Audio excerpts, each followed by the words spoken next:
नमस्कार, मी साधना फडणीस.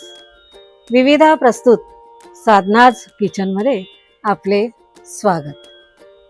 आठवणीतली कविता. आजची कविता आहे गुणी बाळ असा. या कवितेचे कवी आहेत राम गणेश गडकरी. टोपण नाव त्यांचं गोविंदाग्रज. मूळ कवितेचे नाव पाच देवींचा पाळणा. लेखन काळ 1911 ते 1919 या दरम्यान.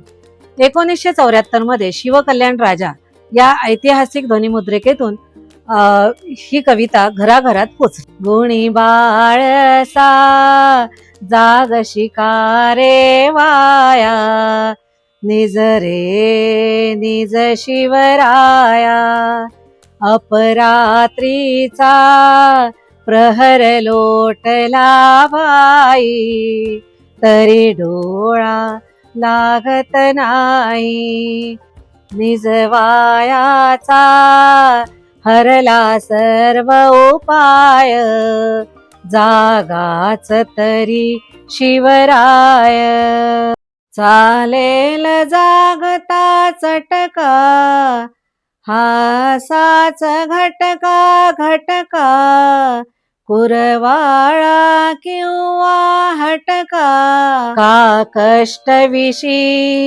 तुझी सावळी काया, निज रे निज शिवराया, निज रे निज शिवराया. कवितेचं एक कडवं असंच घेतोय कारण आपली रेसिपी पण असते. उजाळा आठवणींना, सांगड जुन्या नव्याची, साध्या सोप्या घरगुती पदार्थांची.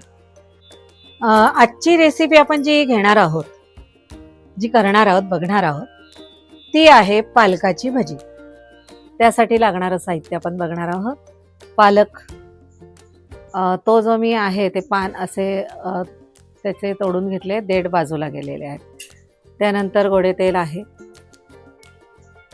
तीळ, मीठ, हळद, तांबडं तिखट, ओवा आणि डाळीचं पीठ. पालकाची जी पानं आहेत ती आपण आधी धुवून घेणार आहोत.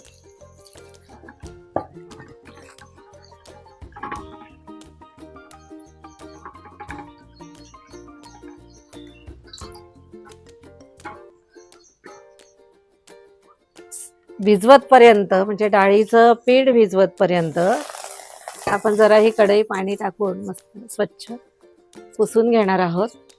त्यानंतर ही चूल मस्तपैकी पेटलेली आहे बघा, कारण भज्यांना तेल चांगलं तापलं पाहिजे. आता आपण तेल घेऊया. खरं म्हणजे मी तुम्हाला नेहमी सांगते की तेल कमी खायला हवंय, आपल्या प्रकृतीसाठी चांगलं आहे, पण भज्यांना तेलच लागतं ना.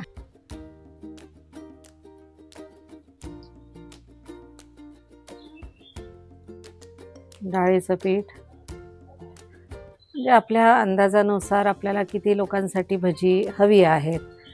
आणि पावसाळ्यामध्ये गरमागरम 4 वाजता नाश्ता किंवा सकाळी नाश्ता पटकन करायचा असेल तर आपण ही पालकाची भजी करू शकतो. फार सोपी आणि छान लागतात खायला.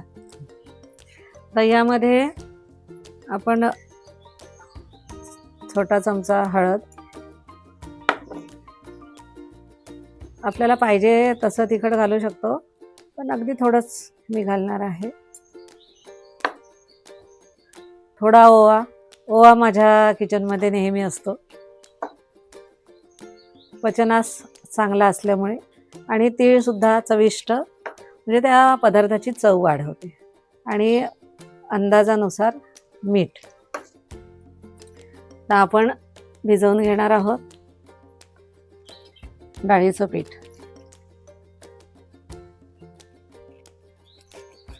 थोडंसं घट्टच भिजवावं लागणार आहे.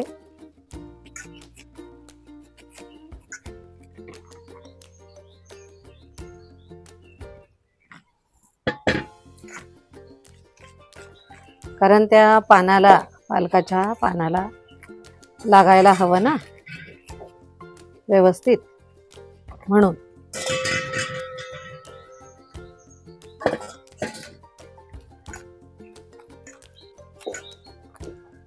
बघा अशा प्रकारचं भिजवून घेतलेलं आहे. आता यामध्ये थोडंसं मोहन गरम तेल घालणार आहे, म्हणजे जरा भजी खुसखुशीत होते. मस्तपैकी चूल पेटलेली आहे. आता आपण यामध्ये एक एक पान पालकाचं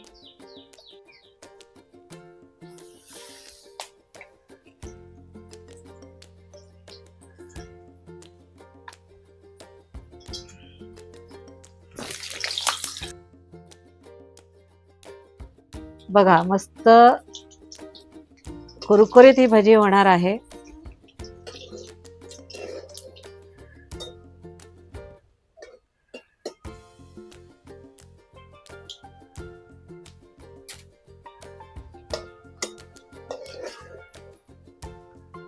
दिसायला पण उत्तम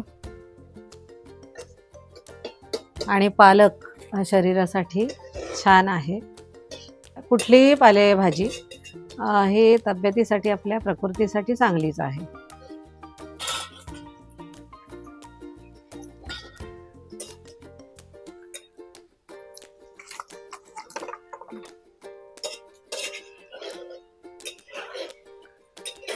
बघा,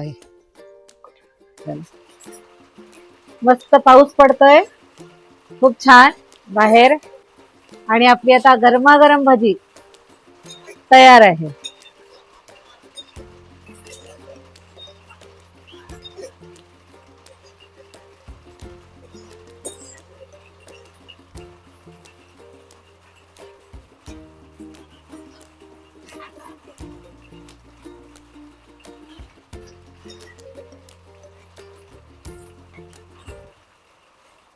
मध्ये थोडा या मिरचीला काप दिलेला आहे, आणि या 2 मिरच्या मी भज्यांबरोबर खायला तळून घेणार आहे.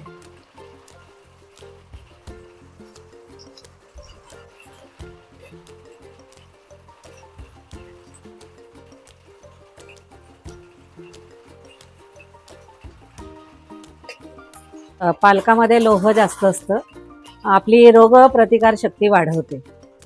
विटॅमिन ए आणि सी यामध्ये पालकामध्ये असतं. तर असेच आपण ही पालकाची भजी करा आणि मला कळवा नक्की. त्यानंतर माझ्या चॅनलला लाईक, शेअर आणि मला फॉलो करा.